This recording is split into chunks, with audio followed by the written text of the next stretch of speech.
Okay, so today we're diving deep into Indonesian secured transactions. Right. Specifically, this whole idea of Jaminan. Yes. We've got some excerpts from Hukum Jaminan 1.pdf to guide us. Okay. Think of it like a crash course on how debts are secured in Indonesia, because it's not always as straightforward as you might think. You're telling me it's fascinating. Really? Yeah, you might be surprised to learn that, Indonesian law allows debtors to pledge not just their current assets as collateral, Right. but even their future assets. Well, the future assets. Yeah.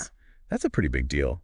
It is. I mean, isn't that a little risky for the debtor? What if things go south? It's a significant commitment. Yeah. And it really speaks to the seriousness of secured transactions in Indonesia. You're right. It also underscores the need for a robust legal framework to manage that risk. Okay. And that's where Jaminan comes in. Okay. Article 1131 of the Indonesian Civil Code, the KUHPerdata, Right. defines Jaminan as these agreements between creditors and debtors about how that debt will be secured. Okay. Essentially, it lays the groundwork for how creditors can recoup their losses if a debtor fails to repay.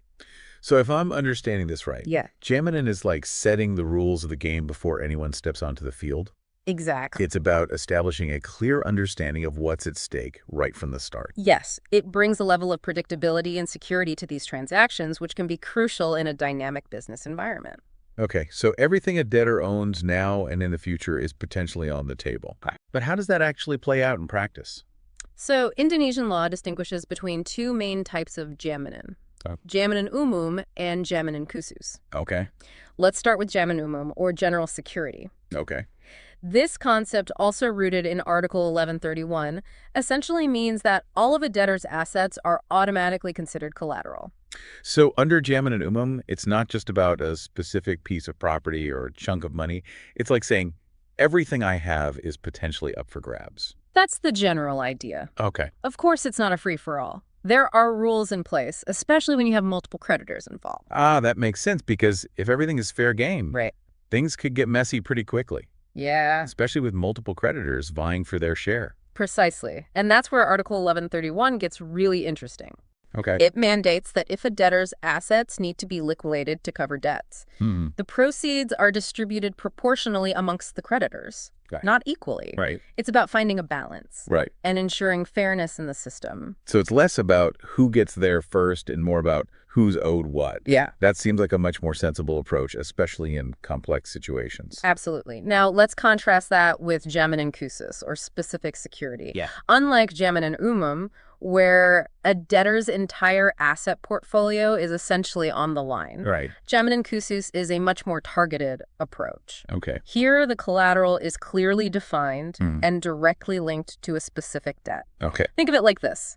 You want to borrow money to buy a car, so you use the car itself as collateral. That makes sense. So it's a more direct link between the debt and the security. Exactly. And a great example of Jaminan khusus is the concept of borgtocht. Okay. Think of it as a third party stepping in and offering their assets as security for your debt.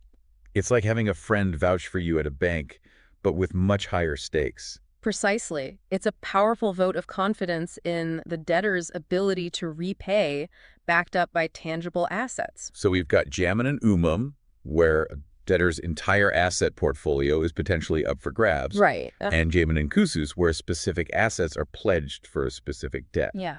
But within Jaminan Khusus, are there different types of pledges depending on what you're putting up as collateral? You're spot on. Indonesian law actually has specific terms for different types of pledges within Jaminan khusus. Okay. Two of the most common are gadai and hypothek. Okay, so let's unpack those. Sure. What do gadai and hypothek refer to?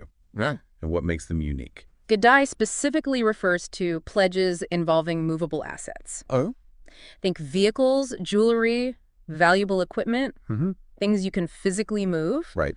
On the other hand, hypothek is used for immovable assets, primarily land and buildings. Okay.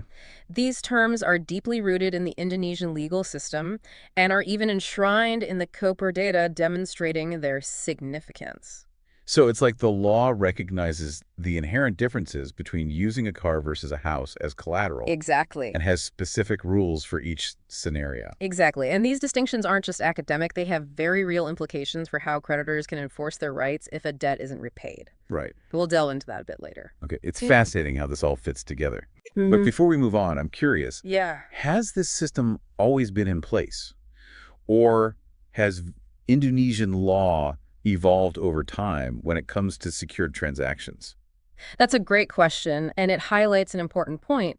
Legal systems are not static. Right. They constantly adapt to changing social and economic realities. Mm-hmm. Indonesian law is no different. Okay. For instance, there used to be a type of land-based security called kreditur, Okay. but it's been phased out due to land reform policies. So kreditur is an example of how the legal landscape can shift, Yes. reflecting broader societal changes. Exactly. It's a reminder that even when it comes to something as seemingly rigid as the law, there's this constant evolution happening. Precisely, and understanding that evolution can be crucial when navigating the complexities of a legal system, Yeah. especially one as nuanced as Indonesia's. Okay, so we've got Jaminan as the overarching concept, Yes. this Jaminan and Jaminan khusus, offering different pathways to securing those transactions, and even specialized terms for different types of collateral. Right. But at its core, it seems like the system is all about finding a balance, Yes. ensuring creditors have recourse while also making sure debtors aren't taken advantage of. Exactly. You say that's a fair assessment? Absolutely. And that notion of balance is further reinforced when we look at the guiding principles that underpin the entire system of Jaminan. Okay. But before we jump into those, let's take a moment to recap what we've covered so far, because it forms the foundation for understanding the nuances of those principles. So we've got this framework of Jaminan, these different ways of establishing security in financial transactions. Right. But I'm curious about those guiding principles you mentioned, Yeah. the ones that keep the whole system running smoothly. Absolutely. Those principles are key. Okay. And they really come into focus when we think about a scenario where a debtor, for whatever reason, can't fulfill their end of the bargain. Right. What happens then? Right. How does the system ensure fairness, not just for the creditor who's owed money, but also for the debtor who might be facing tough times? That's a really good point. Yeah. It can't just be a free-for-all where the creditor gets to seize everything in sight Right. the moment a payment is missed. Exactly. And that's where the principle of keseimbangan, which translates to balance, comes in. Okay. It's woven into the very fabric of Indonesian secured transactions law. Okay, so keseimbangan balance. Right. How does this concept actually play out in a real-world situation? Can you give me an example? Let's imagine a scenario where a business owner has taken out multiple loans from different lenders using various assets as security under Jaminan agreements. Okay. Now, let's say the business faces unexpected difficulties and defaults on those loans. Right. The principle of keseimbangan ensures that no single creditor can swoop in and lay claim to all the assets, Right. even if their loan agreement might seem to grant them priority over a specific piece of collateral. So it's not as simple as saying, I have a Jaminan on this factory, so it's mine now if That's the business goes under. Exactly. The law recognizes that situations can be complex, Right. and it aims to strike a balance between protecting the rights of creditors while also preventing any unfair advantage or exploitation of debtors in a vulnerable position. Okay, that makes sense. So how does the system determine who gets what if there isn't enough to go around? Well, that's where things get even more interesting. Okay. Indonesian law distinguishes between two categories of creditors: kreditur concurrens and kreditur preferens. Kreditur concurrens and kreditur preferens. Yeah. Okay, those are some new terms for me. Yeah. Break it down for me. Sure. Kreditur concurrens essentially translates to concurrent creditors. Okay. These are creditors who, generally speaking, have equal standing in the eyes of the law.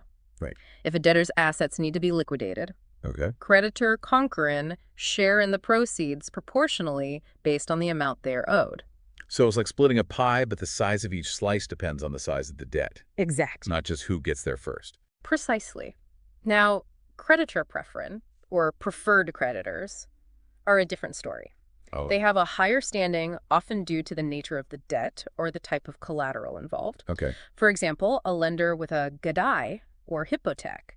Those pledges we discussed earlier would typically be considered a kreditur preferens. So if a debtor defaults someone with a gaddy Mhm. on a piece of land, for instance, would be ahead of the line compared to another creditor who doesn't have that specific type of security. It's like having VIP status in the world of debt recovery. Yeah. But even then, it's important to note that the principle of keseimbangan still applies. Okay. A kreditur preferens can't simply seize whatever they want. Right. The system is designed to ensure that all creditors, regardless of their status, receive a fair share based on the established rules. This whole system is fascinating, and it seems like it requires a deep understanding of the law to navigate effectively. But I'm curious what happens to the collateral itself when a debtor defaults. Sure. Does the creditor automatically become the owner, or is there a more nuanced process at play? That's an excellent question. And it brings us to another crucial principle of Indonesian secured transactions law, the principle of no ownership transfer. Okay. This is a key distinction from some other legal systems where creditors might gain automatic ownership upon default. No ownership transfer. Okay, now that's interesting. Yeah. So even if a creditor has a jaminan on an asset, Mm-hmm. they can't just claim it as their own if the debtor defaults. You're catching on quickly. Okay. Indonesian law is very clear on this point. Articles 1154 and 1178 pertaining to gedai and hypothek, respectively, along with other relevant statutes, explicitly prohibit creditors from automatically assuming ownership of the collateral simply because a debt has gone unpaid. So if a creditor can't just take ownership of the collateral, Yeah, how do they actually recover their losses? right. What's the mechanism for that? It's a structured process, and it's designed to protect the interests of all parties involved. Okay. Remember that idea of kasimbanga? Right. It applies here as well. Okay. Instead of simply seizing assets, creditors in Indonesia have to initiate a legal process to have the collateral sold. So it's like a structured system where even in the event of default, there are safeguards in place to ensure things are handled fairly. Exactly. And this process often involves the courts, Okay. which helps ensure transparency and adherence to the law. Right. The proceeds from the sale are then used to settle the outstanding debts again, following the principles of proportional distribution and prioritizing creditor preference as needed. Right. It's a carefully calibrated system designed to prevent any single party from having an unfair advantage. This is all making a lot more sense now, but I have to admit, even with all these safeguards, it still seems like navigating the world of Indonesian secured transactions could be tricky, especially for someone who's not well versed in the intricacies of the law. You're absolutely right. It's a complex area of law, but understanding these fundamental principles provides a solid foundation for making informed decisions and managing risk effectively in the context of secured transactions. Okay, so we've covered kasimbang and that crucial concept of balance. Right. We've also explored creditor concurrent and creditor preferent and the hierarchy within the system. Mm-hmm.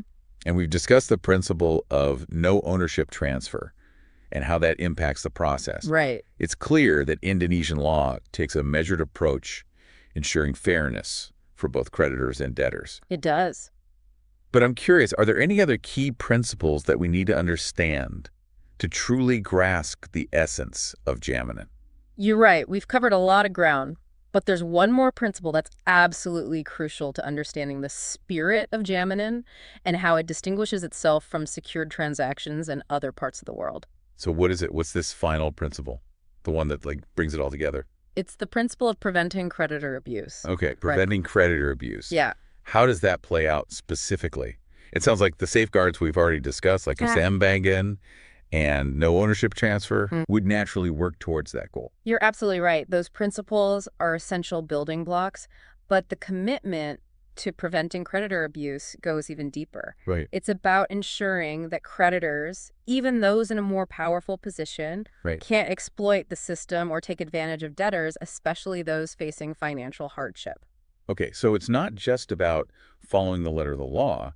It's about upholding the spirit of fairness and ethical conduct Yes. within the realm of secured transactions. Precisely. It's about recognizing that while secured transactions are legal mechanisms, they also involve real people and real-life consequences. Right. The Indonesian legal system, with its emphasis on jaminan, strives to create a framework that acknowledges both the legal and the human aspects of these transactions. That makes a lot of sense. Yeah. It's about having a system that's fair and just one that doesn't allow for exploitation, even when there might be opportunities to do so. Exactly. It's about ensuring that the pursuit of financial security doesn't come at the cost of ethical conduct and social responsibility. This deep dive has been incredibly insightful. It has. We've gone from jaminan being like this foreign concept Right. to understanding how it represents a carefully constructed system, Right. deeply rooted in principles of balance, fairness, and ethical conduct. Absolutely. It's clear that Indonesian secured transactions law is more than just a set of rules. It's a reflection of broader societal values. It's been a pleasure unpacking these intricacies with you. Jaminan offers a fascinating glimpse into how a legal system can balance the need for economic security with the imperative for social justice. Absolutely, and it leaves us with a lot to ponder. Yeah. Like if you were out to enter into a significant financial agreement in Indonesia, Yeah. maybe securing a loan or investing in a new venture, Right. how would this understanding of Jaminan shape your approach? Would you feel more confident knowing these safeguards are in place, or would you proceed with even greater caution aware of the complexities involved? Just some food for thought as we resurface from this deep dive into Indonesian secured transactions.